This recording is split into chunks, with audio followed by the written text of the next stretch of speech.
Hello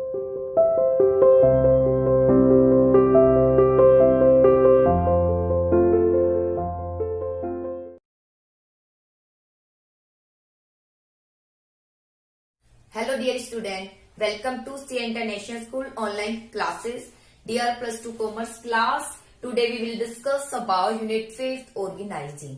Okay बेटा, इससे पहले यूनिट 4 में प्लानिंग करा चुकी हूँ और लेकिन कुछ केस स्टडी है वो आपको खुद पढ़नी पड़ेगी। लेकिन कोशिश है शायद अगर 1 दिसंबर से स्कूल खुल जाते हैं तो हम केस स्टडी तभी स्टार्ट करा देंगे, ठीक है। इसलिए यही सोचकर मैं यूनिट 5 करा रही हूँ ऑर्गेनाइजिंग। अगर बाय चांस ऐसा नहीं हो पाता है, ऐसे ही हमें ऑनलाइन पर ही रहना पड़ेगा, तो मैं केस स्टडी की भी आपको वीडियो जैसे भी सुटेबल होगा भेजने की पूरी कोशिश करूंगी। ओके बेटा, बाकी लाइव क्लास जो हम लेंगे उस लाइव क्लास में हम केस स्टडी जरूर डिस्कस करेंगे, लेकिन उसके लिए आपको पहले चैप्टर तो क्लियर होना चाहिए। आई होप आपने यूनिट 4 जो प्लानिंग है क्लियर कर लिया होगा, ठीक है बेटा। तो चलिए इसी के साथ अब यूनिट 5 ऑर्गेनाइजिंग स्टार्ट करते हैं। लेसन क्लियर होगा तो केस स्टडी आप इजिली कर पाएंगे। चलिए, केस स्टडी की चिंता मत कीजिएगा, वो हम कर लेंगे, ठीक है। देखिए बेटा, ऑर्गेनाइजिंग क्या है। It refer to the process of defining and grouping the activity of an enterprise and establish authority relationship among them. Organising क्या है? फर्स्ट ऑफ ऑल ये मैनेजमेंट का क्या है? फंक्शन है। ऑर्गेनाइजिंग मैनेजमेंट का क्या है? फंक्शन है। पहला फंक्शन कौन सा है मैनेजमेंट का? प्लानिंग है।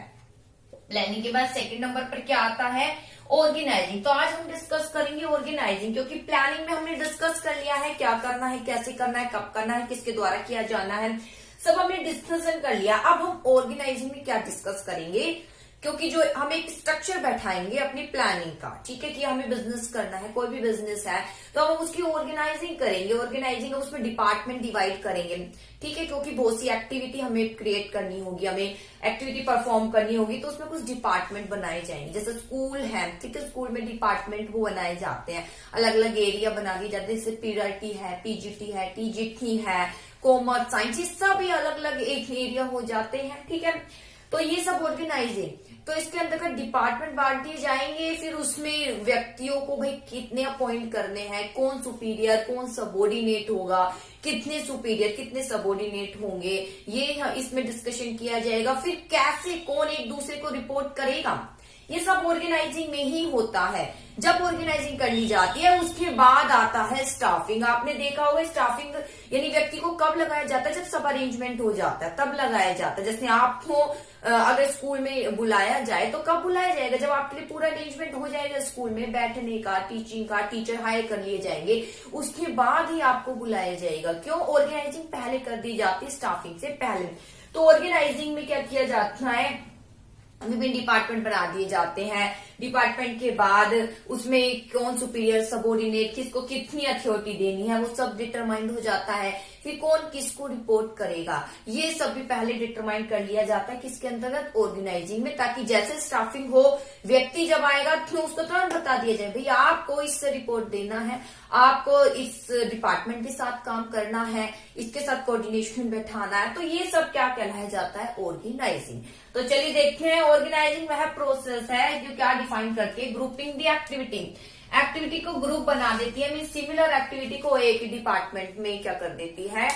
डाल देती है। जैसे रॉ मटेरियल परचेज करना है, उसको स्टॉक करना है, ठीक है, तो ये कार्य कौन भी कर सकता है, किसी एक पर्टिकुलर डिपार्टमेंट में हमने दे दिया। सिमिलर एक्टिविटी को एक पर्टिकुलर डिपार्टमेंट में हमने दे दिया, वो कराई जाती है एक्टिविटी की क्या कर देते हैं? ग्रुपिंग कर देते हैं। जैसे भाई हमें फाइनेंस का काम करना है, फाइनेंस डिपार्टमेंट बना दिया तो उसमें फाइनेंस का वो सारा काम हो जाएगा, रिकॉर्डिंग का, पेपर फॉर्मेलिटी, सब कुछ। हम इसको अलग भी कर सकते हैं। इसमें जो फाइनेंस डिपार्टमेंट में बहुत सारे काम होंगे उसको हम थोड़ा अलग अलग भी डिपार्टमेंट बना सकते हैं, लेकिन जरूरी नहीं है। सिमिलर अगर आ रहा है और बहुत बड़ी भी ऑर्गेनाइजेशन नहीं है तो आप सिमिलर एक्टिविटी को एक पर्टिकुलर डिपार्टमेंट में दे सकते हैं। इसमें बोलते हैं ग्रुपिंग कर देते हैं हम एक्टिविटी के। On enterprise and establish authority relationship among them. और जब एक्टिविटी यानी वो डिपार्टमेंट बना दिए जाएंगे तो उसके अंतर्गत अथॉरिटी भी बता दी जाएगी, कौन किसके पास कितनी अथॉरिटी रहेगी और कौन किसको रिपोर्ट करेगा, तो रिलेशनशिप भी बताता है। इसके बाद आती है फीचर क्या है ऑर्गेनाइजिंग की। तो आई होप ऑर्गेनाइजिंग का मीनिंग क्लियर हो गया होगा। ऑर्गेनाइजिंग मतलब ही कि एक्टिविटी डिवाइड करके उसमें आपको क्या करना है, अथॉरिटी बतानी है, कौन किसकी कितनी अथॉरिटी है और कौन किसको रिपोर्ट करेगा, यही कहलाई जाती है ऑर्गेनाइजिंग। के स्टडी में भी आपको इसी तरीके से पैटर्न मिलेगा, फिर आपको फॉलो करना है।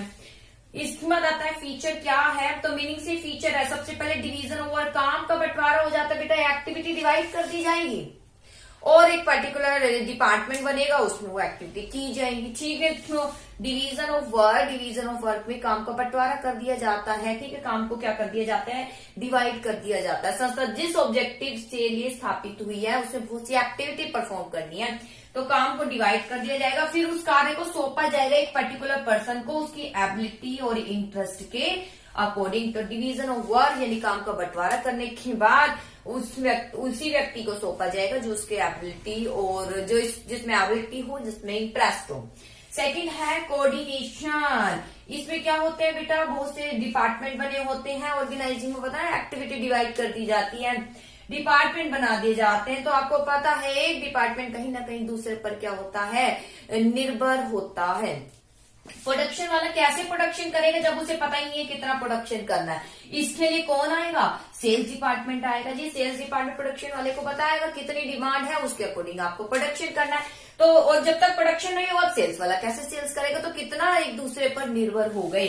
तो यहाँ पर डिपार्टमेंट में क्या किया जाता है, कोऑर्डिनेशन बैठाया जाता है ऑर्गेनाइजिंग के अंतर्गत। पोलैरिटी ऑफ पर्सन, बहुत सारे पर्सन का ये इसमें शामिल होते हैं, क्योंकि ऑर्गेनाइजिंग है डिपार्टमेंट है, डिपार्टमेंट को एक पर्सन थोड़ी संभालता है, उससे बहुत सारे व्यक्ति कार्य करते हैं, तो बहुत सारे व्यक्तियों का एक संघ हो जाए, एक समूह बन जाता है। हम कॉमन ऑब्जेक्टिव, और जो भी व्यक्ति है, जो भी डिपार्टमेंट है, जो भी कार्य करेगा, किसके लिए, कॉमन ऑब्जेक्टिव, सबका ऑब्जेक्टिव एक ही है, संस्था को आगे की ओर ले जाना, संस्था के ऑब्जेक्टिव को प्राप्त करना, यही इनका कॉमन ऑब्जेक्टिव होता है।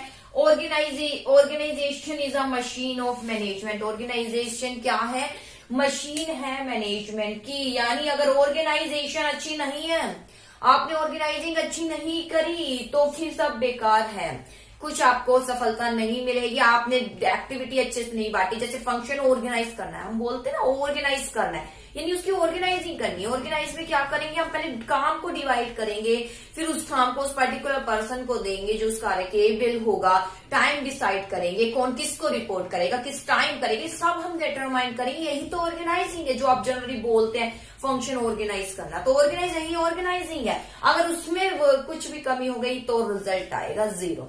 तो ऑर्गेनाइजेशन मशीन है मैनेजमेंट की। ऑर्गेनाइजेशन अगर अच्छा नहीं होगा, ऑर्गेनाइजिंग अच्छी नहीं करेंगे, अगर असफल रहे, एक्टिविटी बांटनी है, डिपार्टमेंट बांटना है, वहां पर रिपोर्टिंग रिलेशनशिप बैठाना है, अथॉरिटी क्लियर करनी है, ये सब क्लियर नहीं होगा तो आपके हाथों में सफलता नहीं, असफलता ही मिलेगी। तो ये है बेटा फीचर किसके, ऑर्गेनाइजिंग के। सबसे पहले काम का बंटवारा, डिवीजन ऑफ वर्क, फिर बहुत से डिपार्टमेंट होते हैं, सब में कोऑर्डिनेशन बैठाया जाता है, बहुत से पर्सन इसमें शामिल हैं, सब कॉमन ऑब्जेक्टिव के लिए ही कार्य करते हैं। जो भी डिपार्टमेंट है सबका एक ही ऑब्जेक्टिव है, ऑर्गेनाइजेशनल ऑब्जेक्टिव, ऑर्गेनाइजेशन के हितों की रक्षा करना, प्रॉफिट जनरेट करना। ऑर्गेनाइजेशन मशीन है मैनेजमेंट की। ठीक है, ऑर्गेनाइजेशन क्या है, मशीन है मैनेजमेंट की। अगर ऑर्गेनाइजेशन ही अच्छा नहीं है तो फिर आपके हाथों सफलता नहीं मिलेगी। अब अपना है इंपॉर्टेंस क्या है ऑर्गेनाइजिंग के। ठीक है, तो फर्स्ट ऑफ ऑल इंपॉर्टेंस आता है benefit of specialisation. Benefit of specialisation, benefit of specialisation. देखिए बेनिफिट ऑफ स्पेशलाइजेशन, इंपॉर्टेंस यानी इससे क्या अचीव होता है, अचीव ये होता है, सबसे पहले फीचर में पढ़ा हमने division of work. Division of work यानी कार्य का बंटवारा, कार्य का बंटवारा करते हैं, व्यक्ति को कार्य सौंपेंगे उसकी एबिलिटी और इंटरेस्ट के अकॉर्डिंग। तो इस कार्य का बंटवारा जब उसकी एबिलिटी और इंटरेस्ट के अकॉर्डिंग व्यक्ति को कार्य दिया जाएगा तो किसका लाभ मिलेगा, स्पेशलाइजेशन का। तो पहला पॉइंट आ गया बेनिफिट ऑफ स्पेशलाइजेशन, कि किसका लाभ होता है, स्पेशलाइजेशन का लाभ होता है। क्योंकि डिवीजन ऑफ वर्क हो जाता है, कार्य का बंटवारा हो जाता है, कार्य उस व्यक्ति को ही सौंपा जाएगा जो उसके क्या होगा, एबल होगा। इसके बाद दूसरा आता है क्लैरिटी इन वर्किंग रिलेशनशिप। देखो डिवीजन ऑफ वर्क के बाद बताया था ना, क्लियर होता है अथॉरिटी रिलेशनशिप सब। Clarity in relationship. सेकेंड आता है क्लैरिटी इन रिलेशनशिप, यानी क्लियर है रिलेशनशिप। रिलेशनशिप कौन किसको रिपोर्ट करेगा, सब कुछ क्लियर होता है, कोई भी डिफिकल्टी नहीं होती। कौन डिपार्टमेंट किस समय किसको जो है इंटीमेट करेगा, अपनी रिपोर्ट सबमिट करेगा, सब क्लियर कर दिया जाता है। यही इंपॉर्टेंस है ऑर्गेनाइजिंग के। इसके बाद आता है ऑप्टिमम यूटिलाइजेशन ऑफ रिसोर्सेज। इससे क्या लाभ होता है बेटा, जब डिवीजन ऑफ वर्क है, स्पेशलाइजेशन मिल रही है, रिलेशनशिप में क्लैरिटी आ रही है, तो इसके बाद सीधी सी बात है, रिलेशनशिप है, क्लियर है कि कौन किसको रिपोर्ट देगा, तो ऑप्टिमम यूटिलाइजेशन ऑफ रिसोर्सेज का कैसा प्रयोग होता है, ऑप्टिमम कैसा प्रयोग होता है, ऑप्टिमम प्रयोग होता है रिसोर्सेज का। ठीक है, रिसोर्सेज का कैसे प्रयोग सबको पता है, क्या अरेंज की किस क्या थ्योरी क्या रिलेशनशिप है। फिर दो प्रकार के रिसोर्सेज हैं जब ये लाइन आती है, ह्यूमन रिसोर्सेज और दूसरा फिजिकल रिसोर्सेज होता है।